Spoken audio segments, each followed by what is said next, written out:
ভারতের আমাদের ব্যাপারে ভারতের যে ভূমিকা, সে ভূমিকা হচ্ছে ওরা আমাদেরকে মেরে ফেলতে চায়, ওরা আমাদেরকে পানিতে মারবে, ওরা আমাদেরকে ভাতে মারবে, ওরা আমাদেরকে শেষ করে দেবে, স্বাধীনতাকে বিপন্ন করে দেবে। এজন্য আজ এই বিশাল জনসমুদ্রের কাছে প্রশ্ন করি, যদি প্রয়োজন হয় আমাদের চির দুশ্মন ভারতের বিরুদ্ধে যদি লড়াইয়ের প্রয়োজন হয়, তোমরা সবাই প্রস্তুত থাকবে?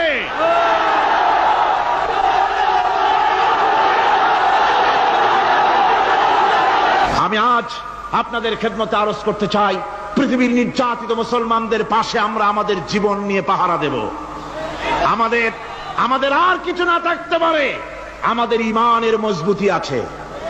ঈমানের মজবুতি আছে না? আপনারা মনে রাখবেন, ভারত তার অপসংস্কৃতি আমাদের মধ্যে ঢুকাচ্ছে।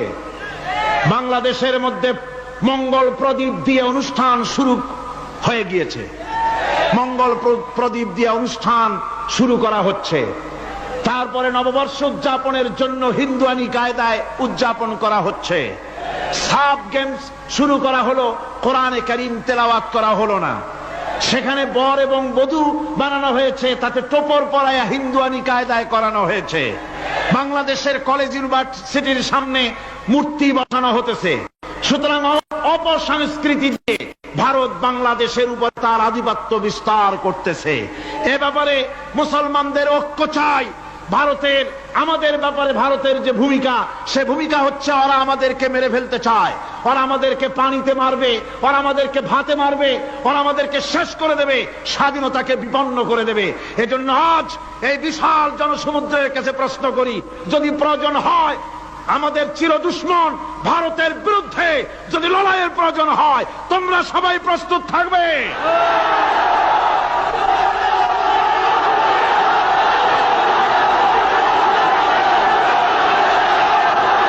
আর একটি কাজ হচ্ছে ঐক্যবদ্ধ হওয়া।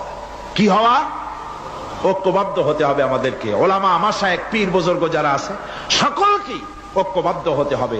কাদা ছড়াছড়ি বন্ধ করে দিতে হবে। কাদা ছড়াছড়ি করে কোনো লাভ নাই। কাদা ছড়াছড়ি বন্ধ করতে হবে। ঐক্যবদ্ধ হয়ে আলেম, ওলামা, বুজুর্গ সব যদি আমরা এক হয়ে যাই, আমরা দিন প্রতিষ্ঠা করতে পারবো।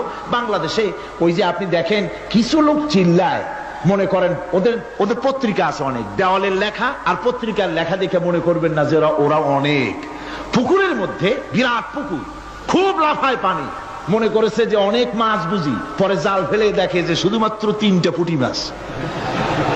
সারা শহরে ওদের পত্রিকা বেশি, দেওয়ালে তারা লেখে বেশি, তাই বলে মনে করবেন না যে ভারতপন্থী আর রুশপন্থীতে দেশ ভরে গেছে। না, তাওহীদি জনতার উত্তাল ঢেউ চলছে সারা বাংলাদেশে।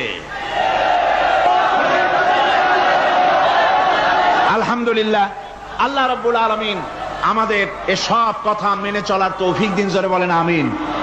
আর এসব কাজ করার জন্য আমি যুবকদেরকে ডাকবো। ইসলাম প্রতিষ্ঠার জন্য যুবকরা হলো সবচাইতে বেশি জরুরি। যুবক সবচাইতে বেশি জরুরি কি? জোরে কোন কি? তাকায় দেখেন তো, মাহফিলে মাথা উঁচু করে না, আপনি যেখানে বসে আছেন আপনার ডান দিকে তাকান, বাম দিকে তাকান, কাদেরে দেখেন? কোন? সারা মাহফিলে কাদেরে দেখেন? ও যুবকেরা, কিয়ামতে তোমরাই যাবা বেশি বেহেশতে, তোমরাই যাবে। সুবহানাল্লাহ। বেহেশতে কারা যাবে? যুবকরা যাবে, তোমরা বেহেশতে যাবে।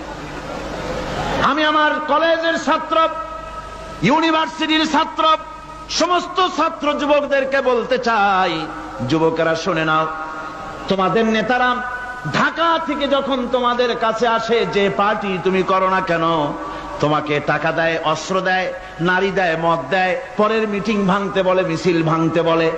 তুমি আমাকে বলো, নিজের কাছে নিজে প্রশ্ন করো, তোমার নেতা কি কোনোদিন তোমাকে বলেছে বাবা আল্লাহর দরবারে উঠতে হবে, কিয়ামতে জবাব দিতে হবে, খবরদার 5 ওয়াক্ত নামাজ ঠিক মতো পড়ো, সকালবেলায় কোরআন শরীফ পড়ো, মা বাবার খিদমত করো, আর সত্য কথা বলো, মারামারি কোনোদিন করো না, এমন কথা কোন নেতা তোমাকে কোনোদিন বলেছে নাকি?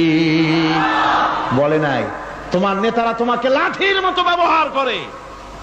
আমাদের কথা দেওয়ালে লেখো, আমাদের জন্য এই করো সেই করো, এই সব করে বেড়ায়। আমি যুবকদের বলি, খবরদার আমার যুবক ভাইরা, ফিরে আসো ইসলামের দিকে। তোমাদের রক্তের উপর ইসলাম প্রতিষ্ঠিত হয়েছে, আবার ভবিষ্যতেও তোমাদের রক্ত দিয়েই, তোমাদের শক্তি দিয়েই দিন প্রতিষ্ঠিত হবে। শাহাদাতের মৌতের চাইতে আরামের মৌত আর পৃথিবীতে মোটেও নাই। সুবহানাল্লাহ ওয়া বিহামদিহি।